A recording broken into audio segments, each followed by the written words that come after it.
எனது சிற்றுரைகளை செவிமடுத்து கொண்டிருக்கிற அன்பர்களே, இந்த நாளிலேயும் உங்களோடு ஒரு எளிய ஆனால் நுட்பமான சிந்தனையை பகிர்ந்து கொள்ள விரும்புகிறேன்.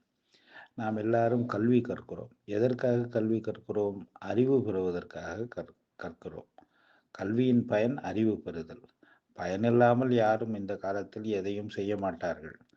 ஆனால் கல்வியின் பயனே என்ன என்று சொன்னால், இறைவனுடைய திருவடிகளை தொழுவதுதான். அதாவது இறை அச்சத்தோடு, தெய்வ பயத்தோடு வாழ்வதுதான் என்று வள்ளுவர் சொல்லுகிறார் ஒரு குறளில். கற்றதனாராய பயனென்கொல் வாளறிவன் நற்றால் தொழாரென.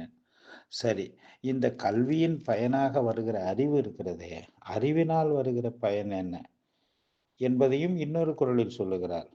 அறிவினால் ஆகுவதுண்டோ பிரிதின் நோய் தன்னோய் போல் போற்றாக்கடை.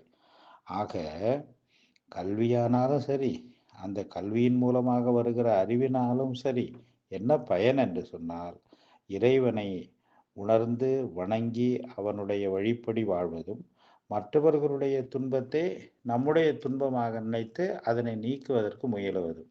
இதையேதான் இயேசு பெருமானும் சொன்னார். எல்லா கட்டளைகளிலும் மேலான கட்டளை 2 தான்.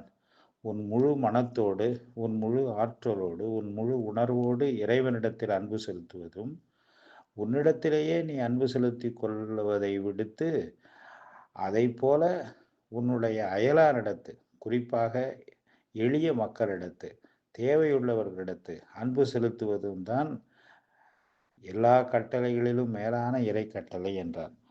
ஆக கடவுளிடம் அன்பு செலுத்துதல், மற்ற மக்களிடம் அன்பு செலுத்துதல், மற்ற மக்களுடைய துயரை உணர்தல், இவை 2ம் தான் கல்வியின் பயன், கல்வியினால் வருகிற அறிவின் பயன் என்று இயேசு பெருமானும் சொல்லுகிறார், வள்ளுவப் பெருமானும் சொல்லுகிறார்.